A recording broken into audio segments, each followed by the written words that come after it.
महात्मा बुद्ध की एक प्रसिद्ध और प्रेरणादायक कहानी है सांसारिक दुखों का समाधान। यह कहानी हमें यह समझने में मदद करती है कि जीवन में दुख और पीड़ा का कारण क्या है और हम उन्हें कैसे दूर कर सकते हैं। तो चलिए कहानी की शुरुआत करते हैं। एक बार की बात है, एक महिला जिसका नाम था किसा गौतमी, वह अपने बेटे के साथ एक गांव में रहती थी। वह उनसे बहुत प्रेम करती थी, लेकिन दुर्भाग्यवश एक दिन उसका बेटा अचानक बीमार हो गया और उसकी मृत्यु हो गई। अपने बेटे की मृत्यु से किसा गौतमी का दिल टूट गया। वह गहरे दुख में डूब गई। उसे विश्वास नहीं हो रहा था कि उसका बेटा अब इस दुनिया में नहीं है। किसा गौतमी अपने बेटे को जीवित करने का उपाय ढूंढने के लिए गांव-गांव घूमने लगी। वह सभी से प्रार्थना करती कि कोई उसके बेटे को फिर से जीवित कर दे, लेकिन कोई भी उसकी मदद न कर सका। अंततः किसी ने उसे सलाह दी कि वह महात्मा बुद्ध के पास जाए। केवल वही है जो लोगों को दुख का समाधान बता सकते हैं। किसा गौतमी ने महात्मा बुद्ध के पास जाकर के उनसे अपने बेटे को फिर से जीवित करने की प्रार्थना की।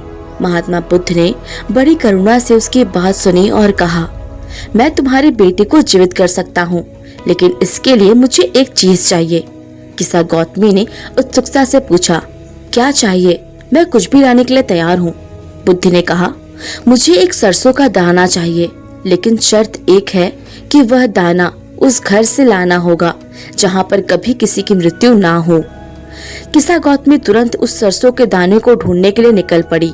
वह एक घर से दूसरे घर जाती और लोगों से पूछती, क्या इस घर में कभी किसी की मृत्यु नहीं हुई है? लेकिन हर कोई उसे एक ही उत्तर देता था कि यहाँ किसी न किसी की मृत्यु अवश्य हुई है। वह घर घर घूमती रही, लेकिन उसने ऐसा कोई घर नहीं देखा जहाँ पर किसी की मृत्यु ना हुई हो। हर घर में किसी न किसी ने अपने प्रियजन को खोया था। हर व्यक्ति किसी न किसी तरह से दुख से गुजरा था। उसे धीरे धीरे एहसास होने लगा कि मृत्यु जीवन का एक अनिवार्य हिस्सा है और किसी के लिए उससे बच पाना संभव नहीं है। जब किसा गौतमी को इस सच्चाई का एहसास हुआ तो वह बुद्ध के पास लौट आई। उसने महात्मा बुद्ध के चरणों को प्रणाम किया और कहा, भगवान, अब मुझे समझ में आ गया कि मृत्यु और दुख जीवन का एक अटूट हिस्सा है और इसे कोई टाल नहीं सकता है। बुद्ध ने मुस्कुराते हुए कहा, सही कहा, जीवन में दुख और मृत्यु अवश्य भावी है। हम इसे टाल नहीं सकते हैं, लेकिन हमें इसे समझना आवश्यक है। लेकिन इसे हमें समझने की आवश्यकता है कि इन दुखों से हमें जुड़ाव और मोह के कारण पीड़ा होती है। यदि हम मोह और अज्ञानता को त्याग करें और जीवन की वास्तविकता को स्वीकार करें तो हम दुख से मुक्त हो सकते हैं। इस आधुनिक जीवन में भी इस कहानी का बहुत महत्व है।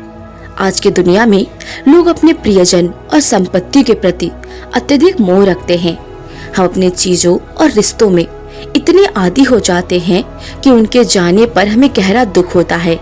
यह कहानी हमें सिखाती है कि हमें मोह और आसक्ति से थोड़ा हट करके सोचना चाहिए।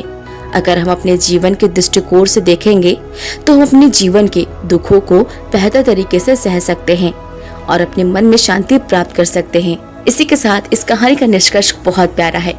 महात्मा बुद्ध की इस कहानी में जीवन का एक गहरा सत्य छुपा हुआ है।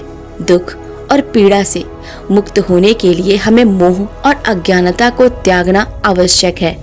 जब हम जीवन के वास्तविक स्वरूप को स्वीकार कर लेते हैं तो हम अपने दुखों से मुक्त हो सकते हैं। महात्मा बुद्ध की यह शिक्षा हमें जीवन को एक नए दृष्टिकोण से देखने की प्रेरणा देती है। वैसे ये कहानी आपको कैसी लगी हमें कमेंट सेक्शन में जरूर बताइएगा। वीडियो पसंद आई तो वीडियो को लाइक और चैनल को सब्सक्राइब भी जरूर कीजिएगा। मिलते हैं नेक्स्ट वीडियो में, तब तक के लिए नमस्कार।